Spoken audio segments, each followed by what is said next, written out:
In the unforgiving criminal underworld of Chicago, weakness is a death sentence, and a smile is a dangerously rare commodity. For Lorenzo Bianchi, the undisputed head of the city's most feared syndicate, his face had been a mask of stone for exactly 1,095 days. Not a smirk, not a grin. Nothing. Not since the night the streets ran red with the blood of the only woman he ever loved. He was a ghost, walking in a tailored Tom Ford suit, until a rainy Tuesday night at a high-stakes underground club. He heard a voice, a haunting melody, and then the impossible happened. The devil smiled. Stick around, because this isn't your typical fairy tale. It's a true-to-life story of blood, betrayal, and a song that changed the Mafia forever. To understand the gravity of a single smile, you must first understand the man who forgot how to make one. Lorenzo Bianchi was not a caricature of a mobster. He was a refined, terrifyingly quiet businessman who operated in the shadows of Chicago's Gold Coast. He controlled the ports, a significant portion of the city's real estate development, and a sprawling network of underground gambling rings. 3 years ago, Lorenzo had been a different man. He was ruthless, yes, but he possessed a vibrant, dark charisma. That was when he was engaged to Sophia Romano. Sophia wasn't in the life. She was a civilian, an architect who had somehow bypassed Lorenzo's ironclad defenses. But in this world, love is a liability. On a humid night in July, a rival faction, the formidable Navarro cartel out of Miami, decided to send a message. The car bomb was meant for Lorenzo. Instead, he had stepped back into the restaurant to grab Sophia's forgotten shawl. The blast shattered the windows of Michigan Avenue and took Sophia from him instantly. Since that night, Lorenzo hadn't just survived. He had become a machine. He systematically dismantled the Navarro operation, leaving a trail of bodies from Illinois to Florida. He secured his empire, but the cost was his humanity. For 3 years, his associates, even his loyal underboss, Matthew Rossi, had not seen his lips curve upward. His eyes, a chilling shade of pale hazel, held the warmth of a frozen lake. To work for Lorenzo Bianchi was to walk perpetually on a razor's edge. A wrong word, a nervous laugh, or a failure to deliver meant dealing with a man completely devoid of empathy. It was exactly the 3-year anniversary of Sophia's death. The atmosphere in Lorenzo's inner circle was suffocatingly tense. He had spent the morning visiting a private mausoleum in Graceland Cemetery, leaving no flowers, just standing in silence for an hour. By nightfall, he retreated to his prized front business, the Velvet Note, an exclusive, heavily guarded jazz and supper club tucked beneath an unremarkable office building in River North. The Velvet Note was where the city's elite mingled with its most dangerous. Politicians clinked crystal glasses of Macallan 25 with men who carried unregistered firearms in their bespoke suits. Lorenzo sat in his usual elevated VIP booth, shrouded in dim, amber lighting, nursing a glass of scotch.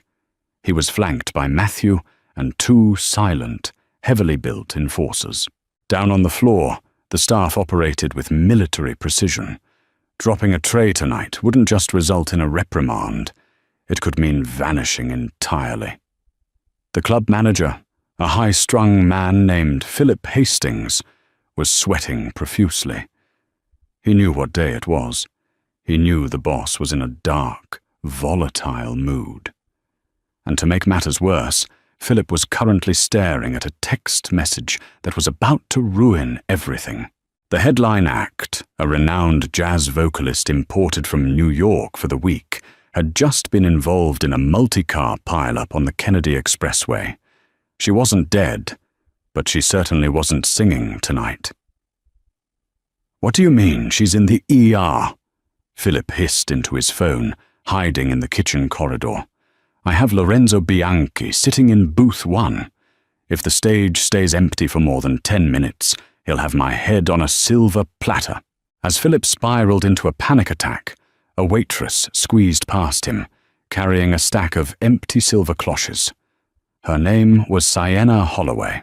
Sienna Holloway was 24, chronically exhausted and drowning in debt. She had moved to Chicago from New Orleans 8 months ago, fleeing a messy past and trying to pay for her younger brother's staggering medical bills at Northwestern Memorial Hospital.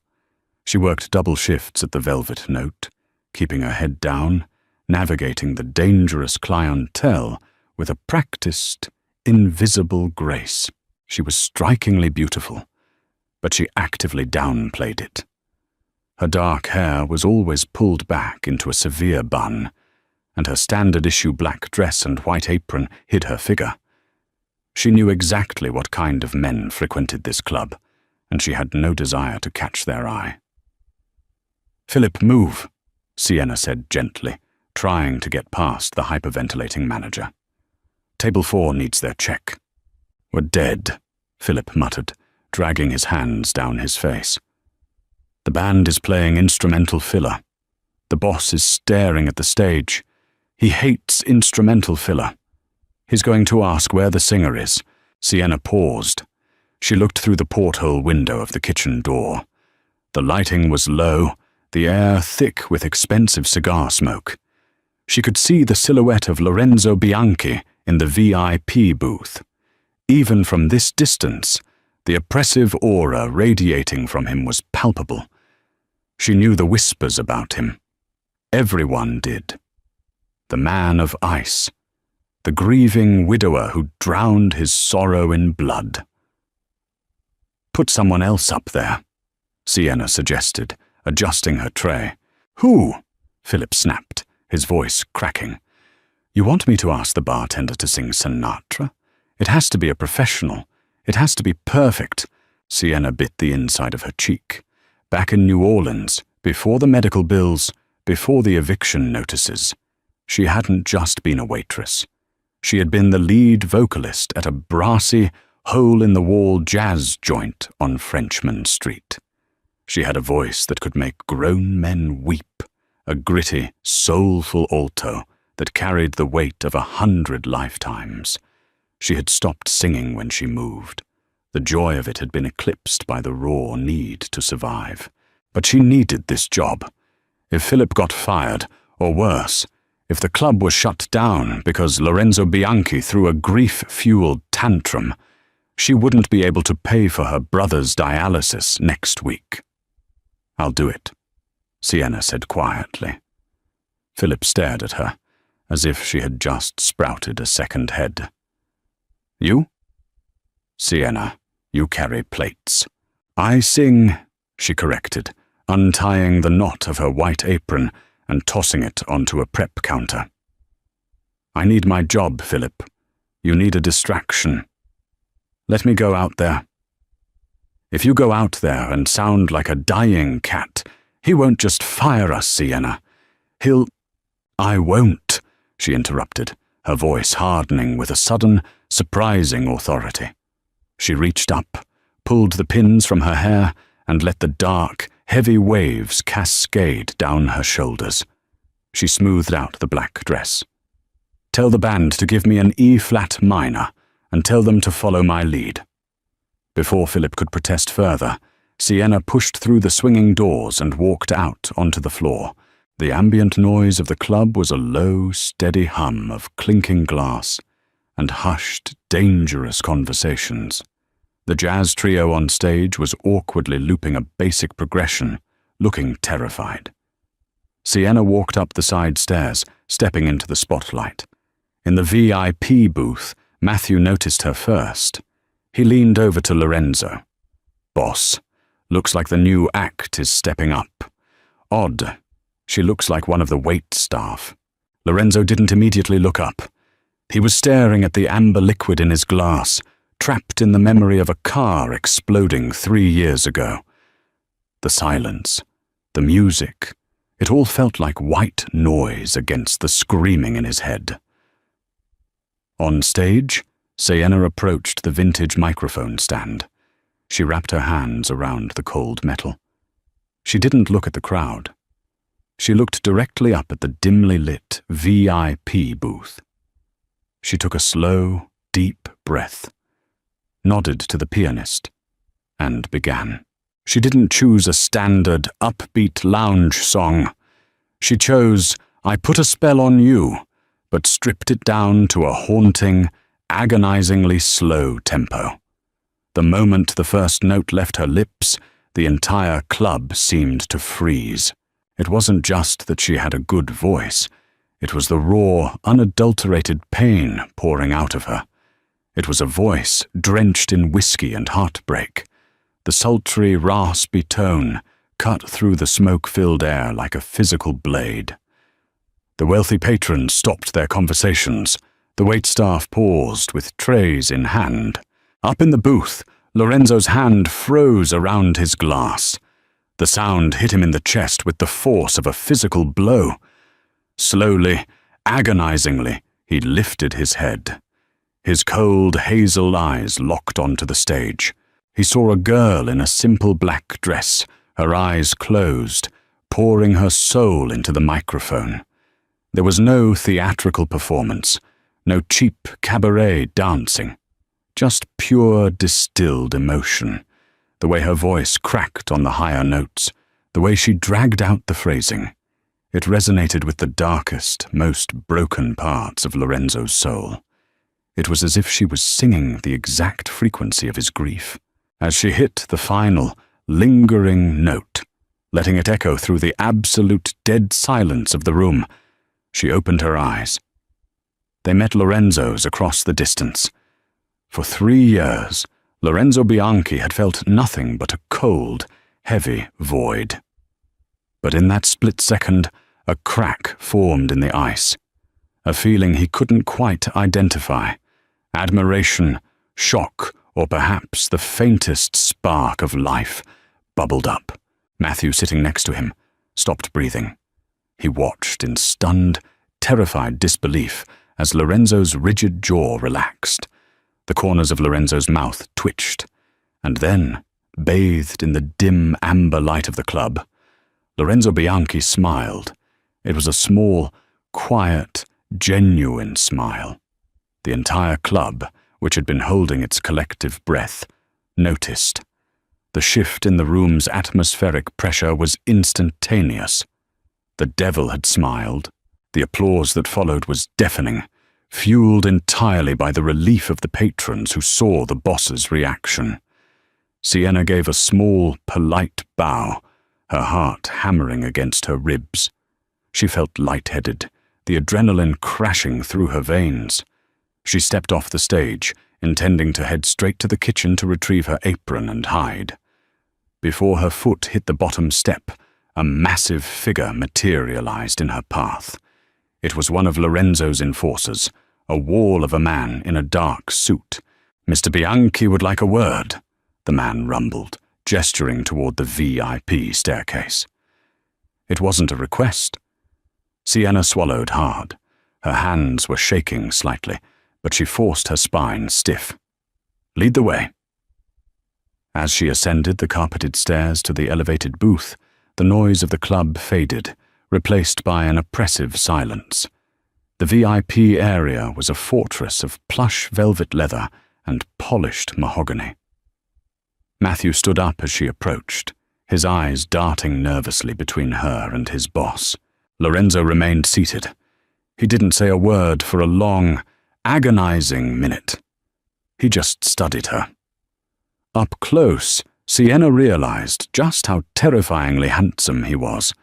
The sharp angles of his face, the impeccably styled dark hair, and those pale, calculating eyes that seemed to dissect her down to her very marrow.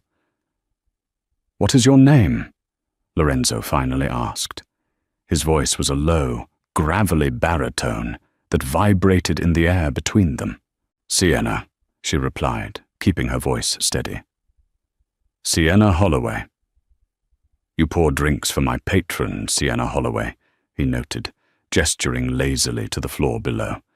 Yet you sing like you've lived a dozen tragic lives. Why are you hiding in a waitress uniform?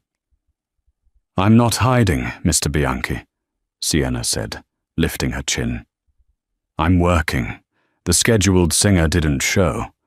Philip needed someone to fill the dead air. I volunteered. Lorenzo leaned forward, resting his elbows on his knees, his eyes never leaving hers. The smile was gone, replaced by a sharp, intense curiosity. That wasn't dead air you were filling. You commanded the room. You commanded me. Matthew shifted uncomfortably. Lorenzo had never spoken to anyone like this. Not in 3 years. It was just a song, Sienna murmured, though she knew that was a lie. Nothing is just anything in my world, Lorenzo countered softly. You have a gift. I want you on that stage every night. You're done serving tables. From tomorrow, you are the exclusive resident vocalist of the Velvet Note. You will be paid 5 times what you make now, plus tips. Sienna's breath hitched. 5 times her salary. It was enough to cover the dialysis. It was enough to move her brother to a better facility. It was a lifeline thrown by the devil himself. I accept, she said, nodding slowly. Thank you. Don't thank me yet, Lorenzo said, leaning back into the shadows of the booth. You belong to this club now. That means you belong to me. Understand? Sienna nodded again, excusing herself and walking back down the stairs. Lorenzo watched her retreat, a strange, unfamiliar warmth flickering in his chest. For the first time in over 1,000 days, he wasn't thinking about Sophia. He was thinking about the girl with the sad eyes and the whiskey voice. But as Sienna pushed back through the kitchen doors, out of sight of the VIP booth, her terrified demeanor instantly vanished. Her posture straightened, and the vulnerability in her eyes evaporated, replaced by a cold, calculating steel. She walked into the employee locker room, ensuring she was alone. She pulled a burner phone from the bottom of her bag and dialed a number with a Miami area code. The line clicked open. It's done, Sienna whispered into the receiver. I'm in. Did he suspect anything? A raspy voice on the other end replied. No, Sienna said, a dark, victorious smirk playing on her lips. He didn't just buy it. He smiled. The monster actually smiled. Good work, Isabella, the voice replied, using her real name. 3 years ago, he took out the Navarro cartel and thought he killed Sophia's true allegiance. He thinks he won. Gain his trust. Make him fall for you. And when he's completely vulnerable, we tear his empire down from the inside. Sienna hung up the phone, looking at her reflection in the locker room mirror. Lorenzo Bianchi thought an angel had just saved his night. He had no idea he had just invited the architect of his destruction directly into his inner sanctum. The real game had just begun. Over the next month, the Velvet Note transformed from a prestigious underground club into a shrine, and Sienna Holloway was its reluctant deity. The transition was dizzying. Lorenzo Bianchi didn't just give her a residency. He curated her entire existence. Her cramped, mold-scented apartment in Pilsen was replaced by a sprawling, light-filled loft in the Gold Coast, paid for in full under a dummy corporation. Her wardrobe of thrift store dresses was discarded, replaced by racks of custom-tailored silk gowns, vintage Chanel, and genuine Cartier jewelry delivered by silent men in dark suits. Lorenzo's justification was simple. The voice of my club cannot look like a charity case. To the outside world, she was the ultimate Cinderella story. To the criminal underworld, she was the boss's untouchable new obsession. but to the Navarro cartel operating in the humid shadows of Miami, she was Isabella, the perfect weapon, finally slipped past the dragon's teeth. Every night she sang. She poured fabricated heartbreak into the microphone, her sultry alto wrapping around the room like smoke. And every night Lorenzo sat in booth 1, watching her with those pale, calculating hazel eyes. He was a man thawing from a 3-year winter, and Isabella was the fire. But the closer she got to the flames, the more she realized that the monster she had been trained to destroy didn't match the man sitting in the booth. "You missed the drop," the raspy voice of Don Alejandro crackled through her encrypted burner phone one rainy Tuesday afternoon. Isabella was pacing the hardwood floors of her luxury loft, staring out at the grey, churning waters of Lake Michigan. "I couldn't get to the secondary servers," Isabella whispered, keeping her voice low despite being alone. "Lorenzo's underboss Matthew is always watching. He doesn't trust me. He ran a background check on Sienna Holloway yesterday." "And?" Alejandro demanded, the threat evident in his tone. "And it held up," Isabella replied smoothly. "The forged medical records for my non-existent brother, the fake New Orleans history. It's solid. But Matthew has instincts. If I push too hard for the shipping manifests at the port, he'll flag me. I need more time to get Lorenzo entirely isolated." "You don't have time, Isabella," Alejandro snarled. "The Bianchi Syndicate is moving 3 tons of product through the Navy Pier shipments next week.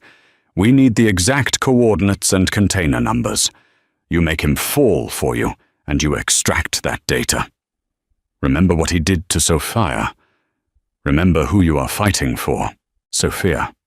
The name was a phantom limb. Isabella had been trained by Sophia's surviving loyalists. She had been fed the story of the innocent architect, slaughtered by Lorenzo's enemies, a tragedy Lorenzo used to consolidate his own tyrannical power. "I'll get it," Isabella promised, hanging up the phone and hiding it beneath the false bottom of her jewelry box. That evening, the routine shattered. When Isabella finished her set, the massive enforcer, Dante, didn't point her toward her luxurious new dressing room. He pointed her toward the private elevator. "Mr. Bianchi wants you to join him for dinner," Dante grunted. Isabella's stomach tightened. This was the opening she needed, but her pulse hammered with genuine, unscripted anxiety. The private elevator opened not to a restaurant, but to the roof of the building, where a sleek, black helicopter was waiting, its rotors slicing through the damp Chicago air. Lorenzo stood by the open door, wearing a charcoal Tom Ford suit, the wind whipping his dark hair. He offered his hand. "Where are we going?" Isabella asked, shouting over the engine roar as she took his hand.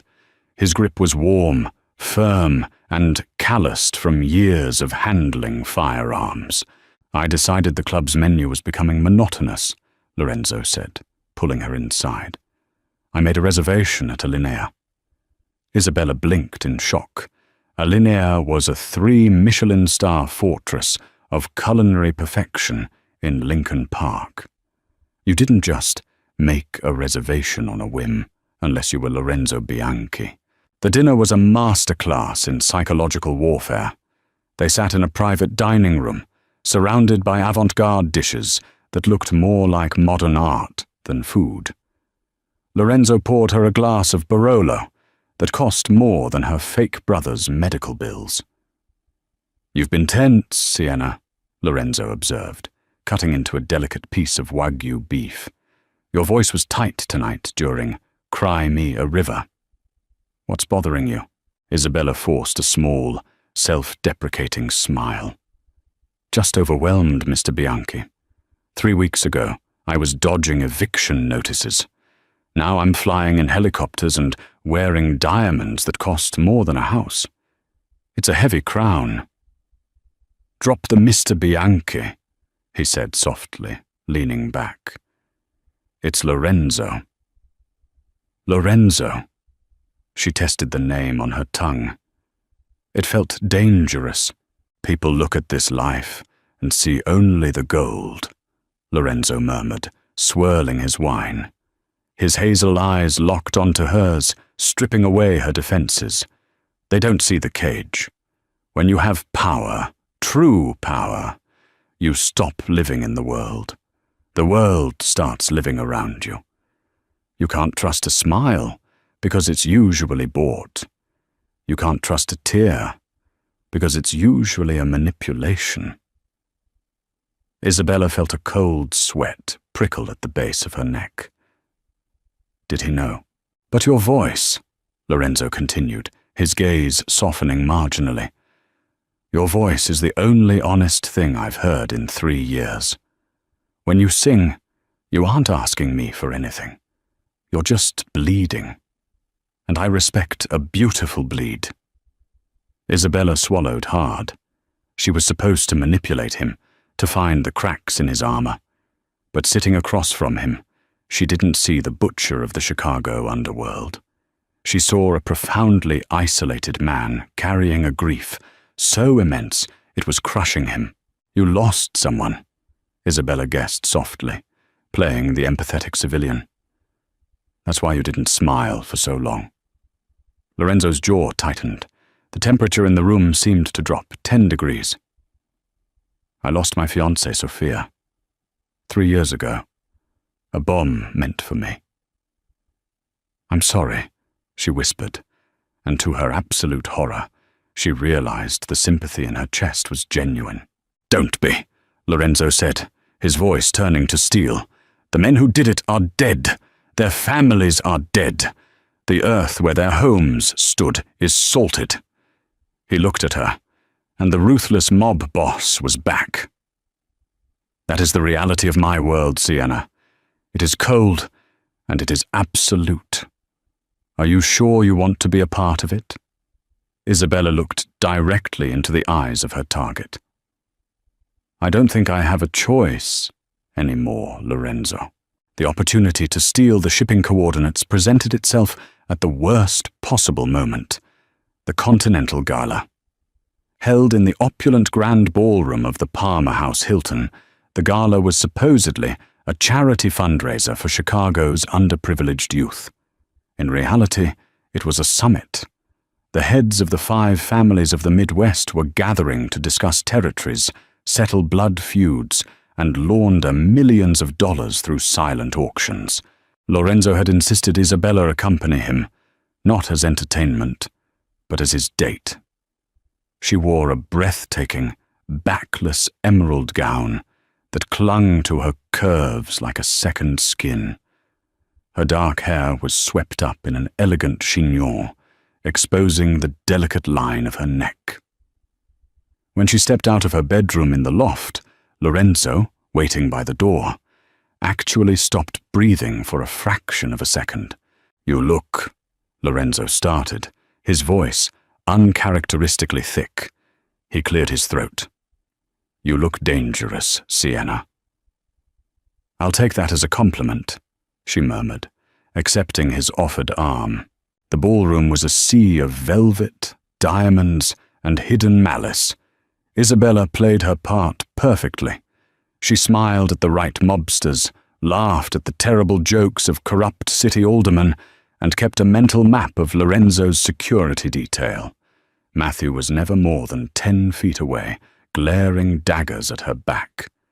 He hates me, Isabella whispered to Lorenzo as they waltzed across the marble dance floor to a live string quartet. Matthew is paid to hate everyone, Lorenzo replied smoothly, his hand resting warmly on the bare skin of her lower back. The touch sent involuntary shivers down her spine, a biological betrayal she fiercely tried to suppress.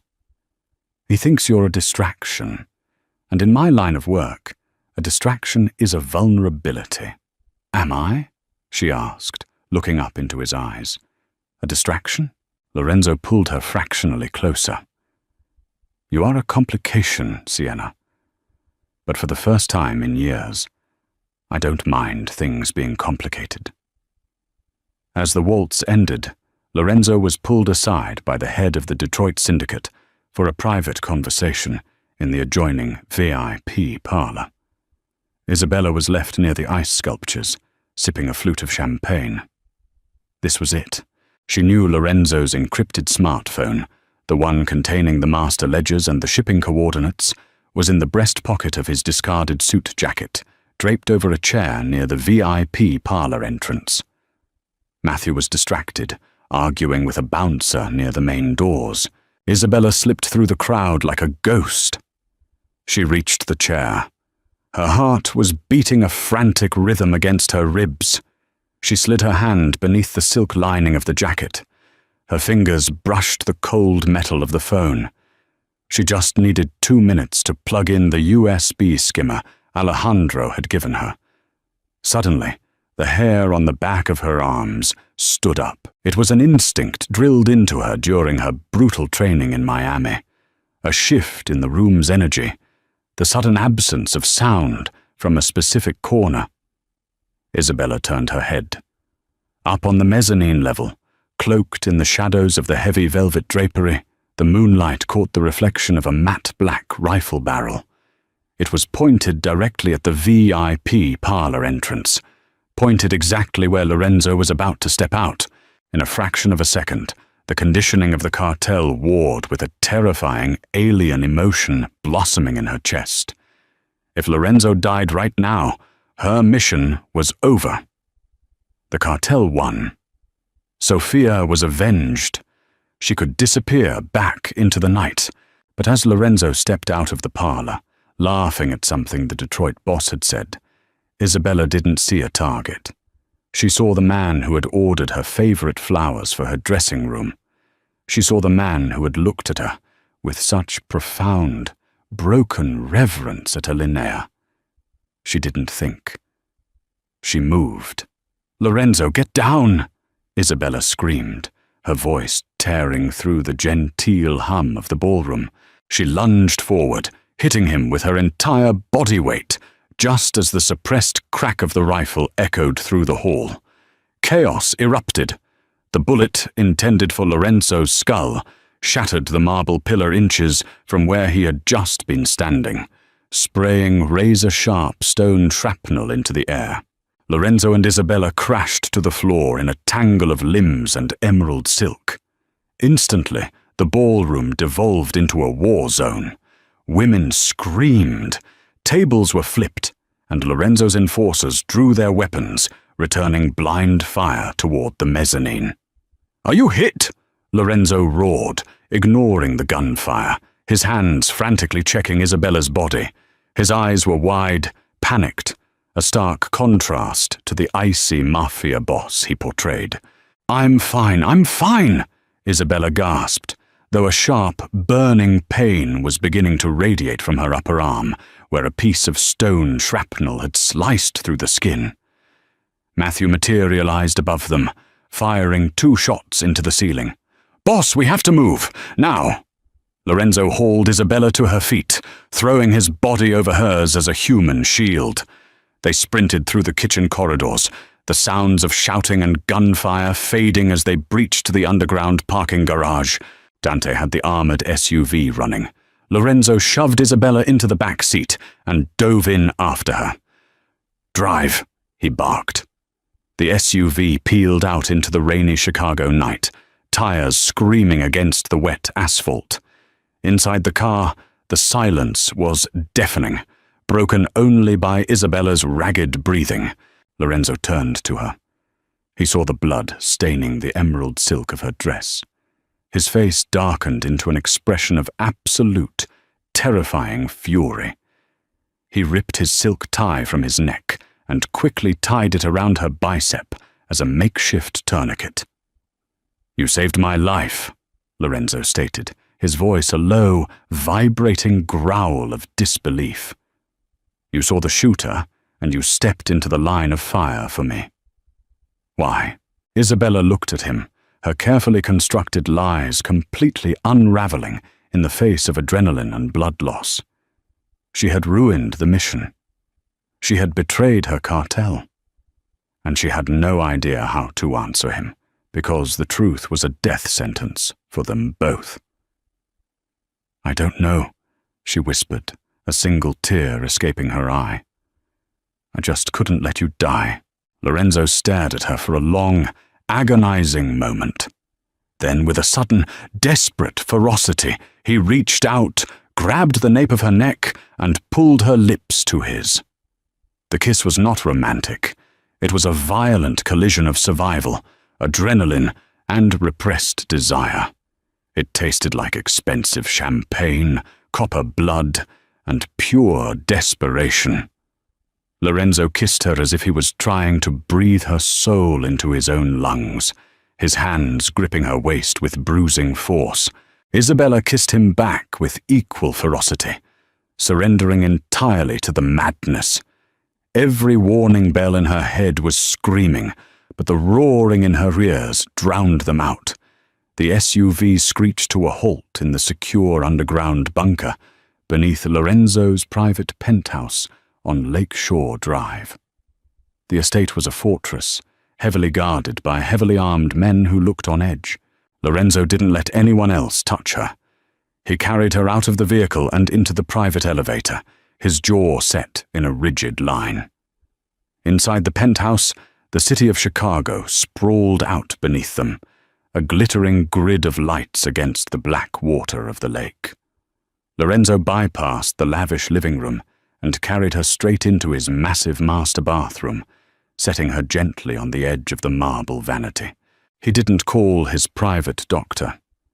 He retrieved a sleek black medical kit from the wall. "This is going to sting," he muttered, his voice hoarse. Isabella sat silently as he carefully cut away the bloody fabric of her sleeve. He cleaned the deep graze on her arm with antiseptic, his touch surprisingly gentle for a man who ordered executions before breakfast. "Who were they?" Isabella asked, wincing slightly as he applied a butterfly bandage. "Russian bratva out of the south side," Lorenzo replied, his eyes dark. "They've been getting bold. Someone is funding them, giving them intel. Someone with deep pockets." Isabella's stomach plummeted. The Navarro cartel. Alejandro had hired the Russians to do the dirty work, while Isabella played the inside game. She was effectively sleeping with the enemy of her own employer. "You should have let Matthew handle it," Lorenzo said softly, looking up from her arm, his eyes locking onto hers. "You are a civilian, Sienna. You don't take bullets for me. Never again. Do you understand?" "I couldn't just watch," she whispered. Lorenzo reached up, tracing the line of her jaw with a blood-stained thumb. "I spent 3 years wishing I had died in that blast with Sophia. I prayed for a bullet. And tonight, when I saw that laser, I didn't care about my life. I cared that you were standing too close to me." He leaned in, capturing her lips again. This time the kiss was slower, agonizingly tender, and devastatingly deep. It was a surrender. Isabella wrapped her uninjured arm around his neck, pulling him flush against her. They stumbled out of the bathroom, leaving a trail of discarded clothing across the thick Persian rugs, falling into the massive, silk-sheeted bed. For hours the war outside didn't exist. There were no cartels, no syndicates, no lies. There was only the heat of their skin, the desperate, whispered confessions in the dark, and a profound, terrifying vulnerability that bound them together. It was 4 a.m. when Isabella woke up. The penthouse was dead silent, save for the rhythmic drumming of rain against the floor-to-ceiling windows. Lorenzo was asleep beside her, one heavy arm draped protectively across her waist. In the pale moonlight, his face looked younger, the harsh lines of tension finally smoothed away. Reality crashed back into Isabella like a freight train. She had compromised everything, but she was still trapped. If she didn't deliver the shipping coordinates to Alejandro by morning, The cartel would kill her fake brother, who was actually a kidnapped civilian being held hostage to ensure her compliance. She had to finish the job, even if it destroyed her. Carefully, agonizingly, she slid out from under Lorenzo's arm. She pulled on one of his discarded dress shirts, the silk cold against her bare skin, and crept out of the bedroom. She knew where he kept the master server. Matthew had let it slip weeks ago. It was in Lorenzo's private study, a room locked behind a biometric scanner. Isabella approached the heavy oak door of the study. She had prepared for this. She reached into her hidden garter belt, which she had discarded in the hallway, and retrieved a piece of transparent tape. Earlier in the evening, she had pressed Lorenzo's thumb onto her champagne flute. She had carefully lifted the print. She pressed the tape to the scanner. A green light flashed. The door clicked open. The study was dark, smelling of leather and aged scotch. She moved directly to the massive mahogany desk. She booted up the terminal, plugged in the USB skimmer, and typed in the bypass code Alejandro had provided. A progress bar appeared on the screen, quietly copying the syndicate's entire logistical network. While she waited, her eyes drifted to the corner of the room. Behind a false bookshelf, slightly ajar, was an old-fashioned, heavy steel safe. It wasn't electronic. It was mechanical. Curiosity, fueled by the adrenaline still coursing through her veins, drew her toward it. The door to the safe was unlocked, as if Lorenzo had been looking through it earlier that day and forgotten to spin the dial in his haste to leave for the gala.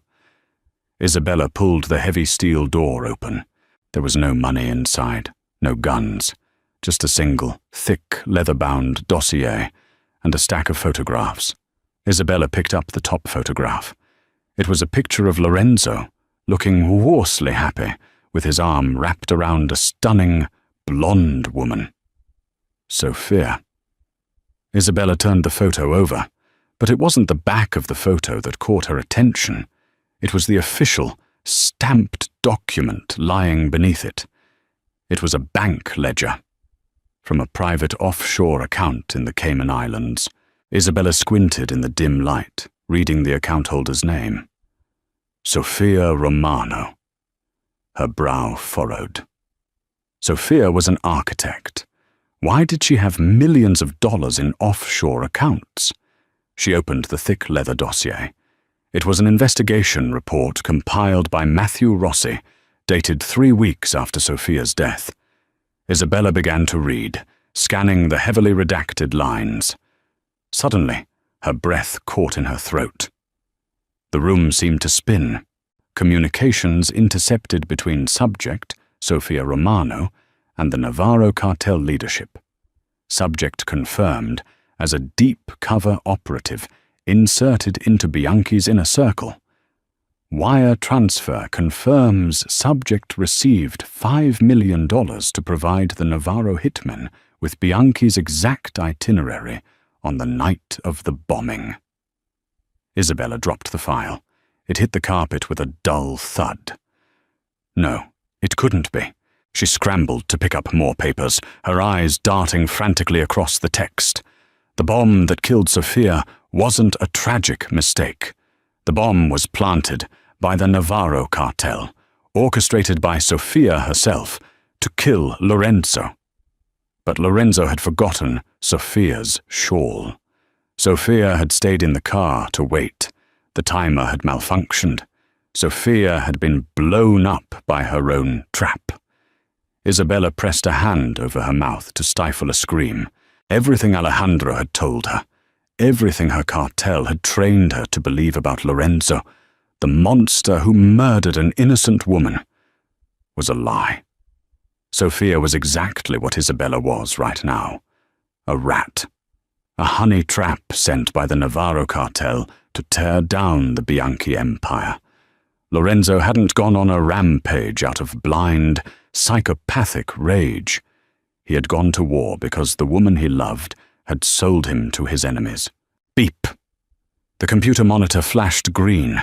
The USB drive had finished downloading the coordinates. The tool meant to orchestrate Lorenzo's final downfall was ready. Isabella stared at the glowing flash drive. She was the second bullet fired by the Navarro cartel. She was supposed to finish the job Sophia had started. You aren't supposed to be in here. The voice, cold and devoid of any emotion, cut through the darkness like a guillotine. Isabella froze. She slowly turned around, standing in the doorway, fully dressed, holding a silenced 9mm pistol leveled directly at her chest, was Matthew Rossi. I knew it, Matthew whispered, stepping into the room, his eyes burning with a vindictive, triumphant hatred. I told him you were too good to be true. Step away from the desk, Isabella. Drop the drive, Isabella, or I swear to God I will paint this mahogany desk with your brains. Matthew's voice didn't waver. His grip on the suppressed 9mm was absolute. He had been waiting for this moment for weeks. He had watched Lorenzo soften, watched the impenetrable ice around his boss melt for a woman Matthew intuitively knew was poison. Isabella froze, her fingers hovering inches from the USB drive still protruding from the tower. Her heart hammered a frantic, desperate rhythm against her ribs. She didn't raise her hands.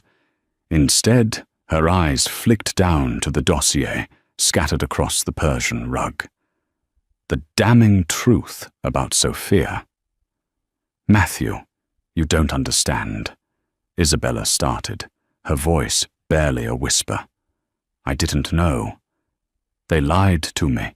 Shut up, Matthew hissed, taking a slow, predatory step forward. I cloned your burner phone 3 days ago. I've been listening to your little check-ins with Alejandro in Miami. You think you're the first rat the Navarro cartel tried to slip into our house? You're just the first one who managed to get into his bed. The words struck Isabella like physical blows. Matthew knew everything. What is going on here? The voice from the doorway was quiet, but it carried the concussive force of an earthquake. Both Isabella and Matthew whipped their heads toward the hall. Lorenzo stood there. He was barefoot, wearing only a pair of dark suit trousers, his chest bare and bearing the faint, silver scars of a violently lived life. His hazel eyes darted from Matthew's leveled gun to the glowing computer monitor, displaying the completed download of his syndicate's logistics to the open mechanical safe. Finally, his gaze landed on Isabella. She was still wearing his oversized silk dress shirt, shivering in the cold, ambient light of the monitors. For 3 years, Lorenzo had built a fortress around his heart, constructed from grief, paranoia, and relentless violence. Tonight, he had lowered the drawbridge. He had let her in. And in return, he was standing in the exact same nightmare that had destroyed him 3 years ago. The silence that stretched between the three of them was suffocating. Isabella watched, utterly paralyzed, as the warmth in Lorenzo's eyes, the vulnerability she had kissed only hours ago, extinguished.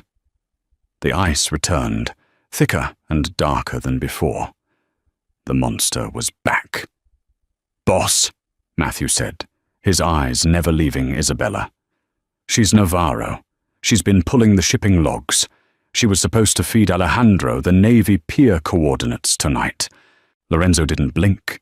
He walked slowly into the room, his footsteps completely silent on the thick rug. He stopped a few feet from Isabella. "Is it true?" Lorenzo asked. His voice was completely hollow. It was the voice of a man who had already decided to order an execution. Isabella looked up at him, tears finally spilling hot and fast down her cheeks. "Yes, my real name is Isabella. They trained me.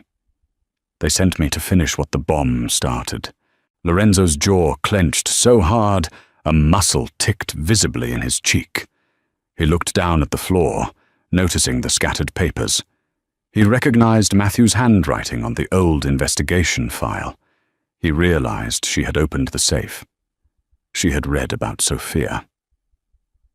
"So you know," Lorenzo murmured, a bitter, self-deprecating smirk twisting his lips.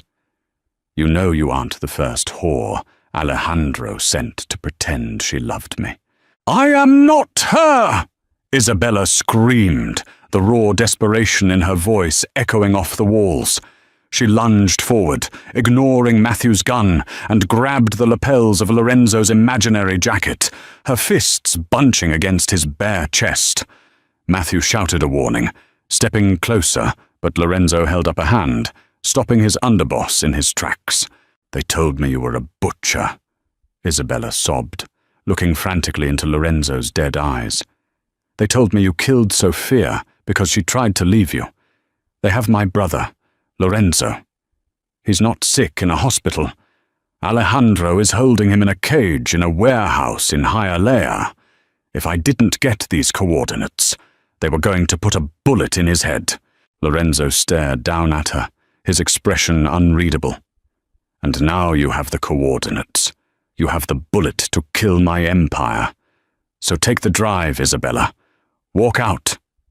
Save your brother." "No," she wept, shaking her head violently.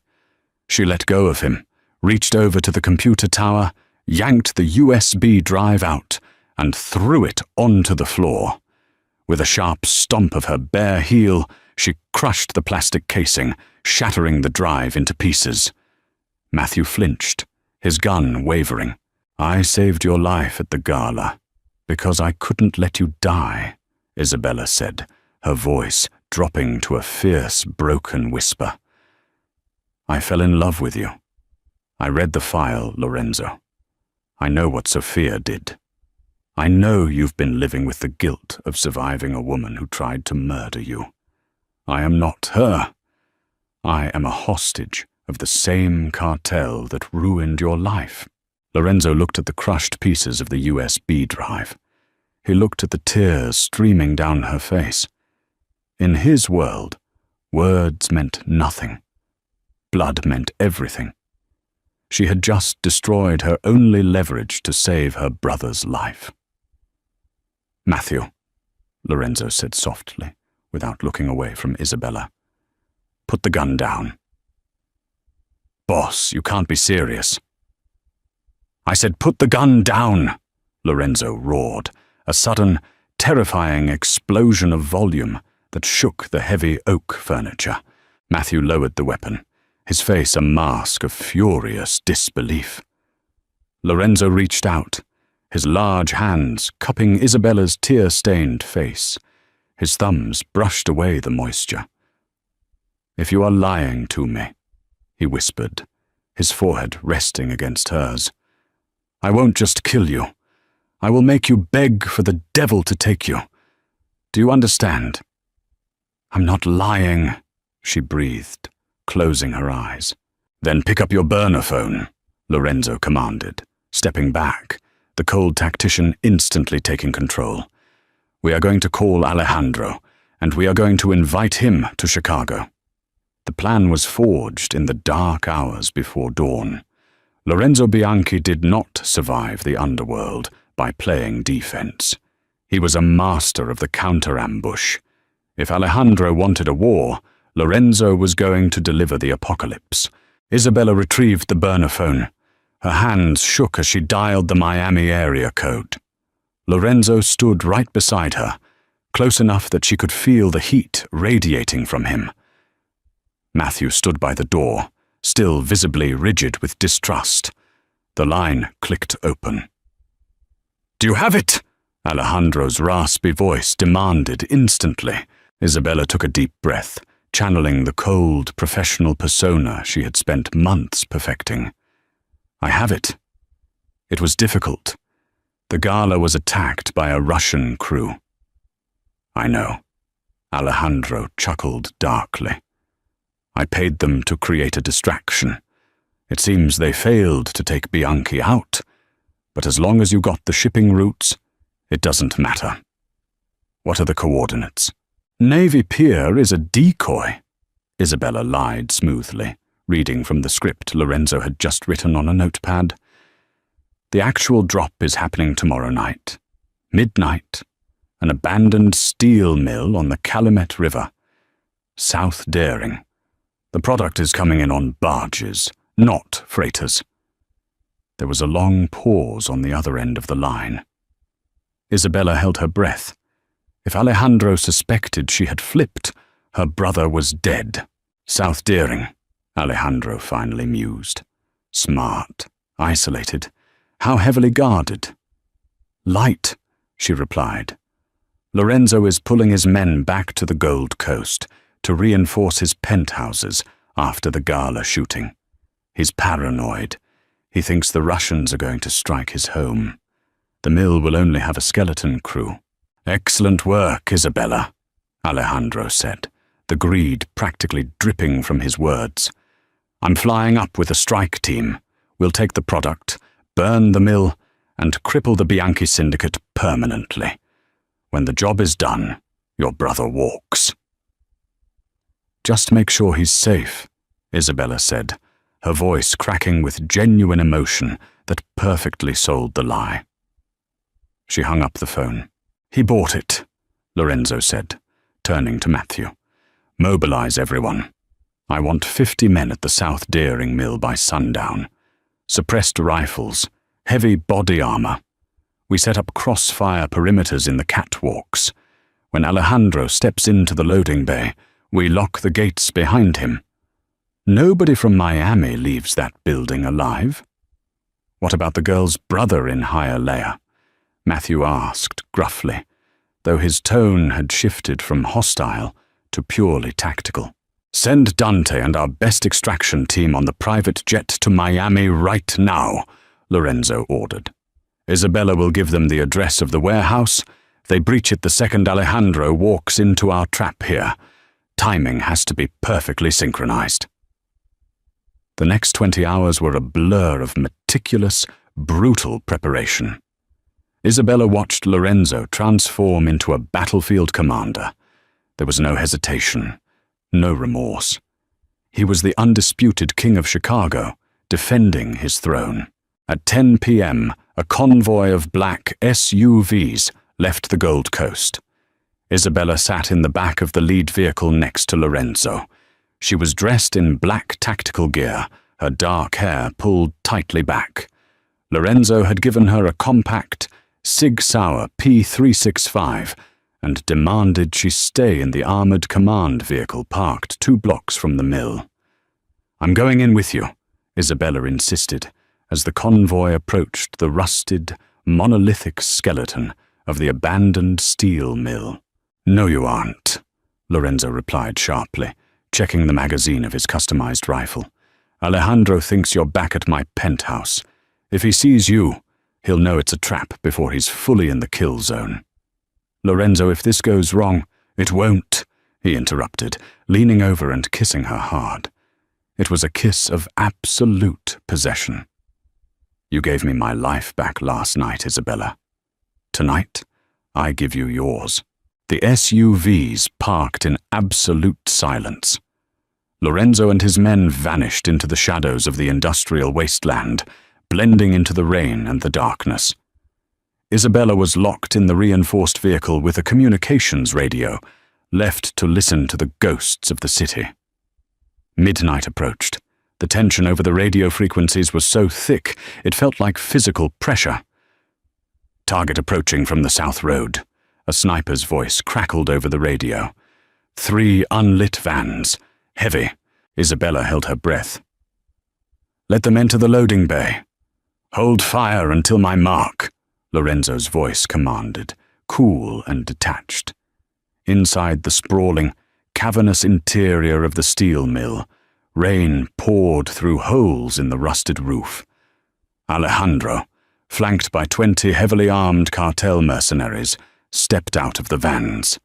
They fanned out, tactical flashlights sweeping the empty concrete floors. Where is the product? Alejandro shouted, his voice echoing off the decaying walls.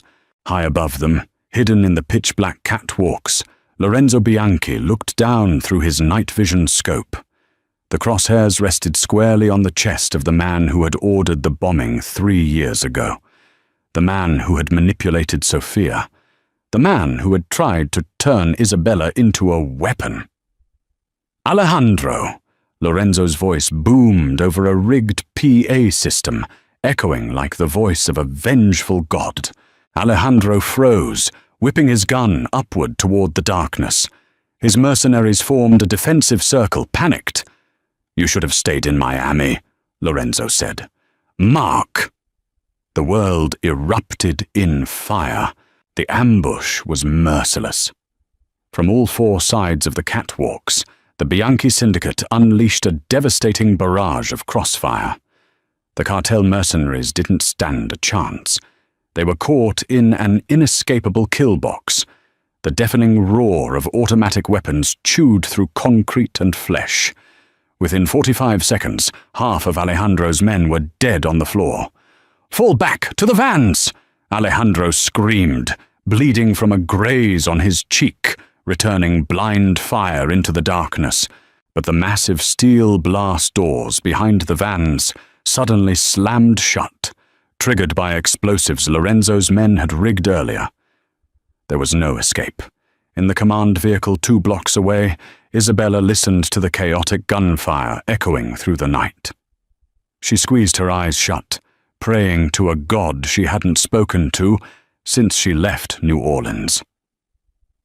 Suddenly, her secondary encrypted radio buzzed. "Boss, this is Dante in Miami. Target structure breached. The hostiles are down. We have the package. The brother is safe and secured." A sob of pure, overwhelming relief tore from Isabella's throat.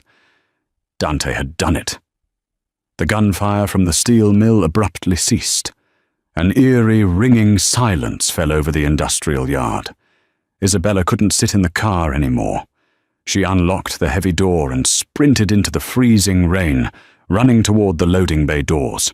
When Isabella slipped through a side access door into the mill, the smell of cordite, rust, and copper hit her like a physical wall. The floor was littered with the bodies of the Navarro cartel. Lorenzo's men were systematically kicking weapons away from the dead and securing the perimeter. In the center of the carnage, illuminated by a single harsh halogen work light, was Lorenzo. He stood over Alejandro. The cartel boss was on his knees, clutching a shattered femur, his weapon kicked far out of reach. He looked up at Lorenzo with a mixture of hatred and terror. Isabella stepped out of the shadows, her boots splashing softly in the puddles. Alejandro saw her. His eyes widened in realization. "You!" he spat, coughing up blood. "You flipped! You stupid, naive little bitch! You think he loves you? He's using you just like he used Sophia." Lorenzo didn't react to the provocation. He slowly holstered his rifle and drew a sleek, silver 1911 pistol from his hip. "Sophia made a choice," Lorenzo said, his voice terrifyingly calm. "She chose your money over my life. Isabella made a choice too. She chose to burn your empire to the ground." Lorenzo held out the silver pistol, offering it to Isabella. "He took your life from you," Lorenzo told her softly, his hazel eyes locking onto hers. "He kidnapped your blood. He forced you to become a ghost. This is your closure. Take it." Isabella stared at the heavy gun. She had never killed a man. She was a singer, a sister. But looking at Alejandro, the man who had subjected her brother to months of terror, the man who had forced her to lie and manipulate the only man she had ever truly loved, the hesitation vanished. She stepped forward and took the gun from Lorenzo. The metal was warm from his grip. "Your brother is dead, Isabella," Alejandro snarled, a final desperate attempt to hurt her. "My men in Hialeah had orders." "Dante just called," Isabella interrupted, her voice steady, cold and echoing with the same authority as the Mafia boss standing beside her. "My brother is safe. He's coming to Chicago, and you are staying right here." Without a flinch, Isabella raised the weapon, aimed at Alejandro's chest, and pulled the trigger twice. The loud cracks echoed off the steel ceiling. Alejandro slumped backward onto the wet concrete, lifeless. The ringing in Isabella's ears slowly faded, replaced by the steady drumming of the rain on the tin roof. She lowered the gun, her hands trembling violently as the adrenaline began to crash. She felt she might collapse, strong arms wrapped around her from behind. Lorenzo pulled her back against his chest, burying his face in the crook of her neck. He didn't say a word. He didn't need to. He just held her, grounding her in the bloody reality they had just survived together. 1 year later. The atmosphere inside the Velvet Note was electric. The club had been renovated, expanded, and was now recognized not just as a haven for the underworld elite, but as the premier jazz destination in the Midwest. The lights dimmed to a sultry amber. The crowd hushed in immediate, respectful silence. Isabella stepped onto the stage. She wasn't wearing a severe bun or a plain black dress anymore. She wore a stunning, backless crimson gown that caught the spotlight perfectly. Her brother, looking healthy and vibrant, sat at a front row table, clapping enthusiastically. Isabella didn't look at the crowd. She looked directly up at the elevated VIP booth. Sitting there, flanked by heavily armed guards, was Lorenzo Bianchi. He looked exactly as dangerous as he always had. But as Isabella wrapped her hands around the microphone, and the band struck the first chord of a slow, soulful blues track, something remarkable happened. Lorenzo looked down at the woman who had invaded his life, shattered his defenses, and stood by his side through the fire. He raised his glass of scotch toward her, and for the thousands of patrons below, and for the ruthless enemies who still watched from the shadows, the Devil of Chicago smiled. And this time, everyone knew it was a smile that would never fade. Wow, what a journey of blood, betrayal, and unexpected love. Lorenzo and Isabella's story proves that even in the darkest, most dangerous corners of the underworld, the truth and a powerful voice can shatter the thickest ice. If this intense Mafia drama kept you on the edge of your seat, hit that like button right now. It really helps the channel grow. Don't forget to share this video with your fellow romance and suspense lovers. Who do you think was the most ruthless character? Let me know in the comments below. And if you want more gripping, high-stakes stories just like this one, make sure to smash that subscribe button and ring the notification bell so you never miss an upload. Thanks for watching, and stay tuned for the next thrilling story.